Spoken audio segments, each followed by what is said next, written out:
Pasensya ka na sa ugali kong minsan lang. Sutil. Iba na ngayon eh. Pangako ko sa'yo na mamahalin kita habang buhay. At maraming salamat. Yes. Mga bisita, maraming salamat po sa inyong lahat. Kahit na umuulan. Opo. Salamat po ulit. Thank you. Now, Ma'am Melanie, kayo naman po magbigay kayo ng message para sa inyong husband na legal na asawa. Ayun, matagal na, ilang taon na rin tayo nagsasama.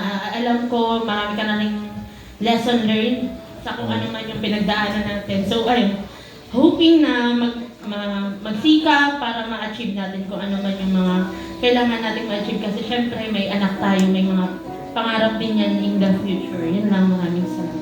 Thank you. Ma'am Melanie, paano nakalimutan mo magsabi ng tatlong salita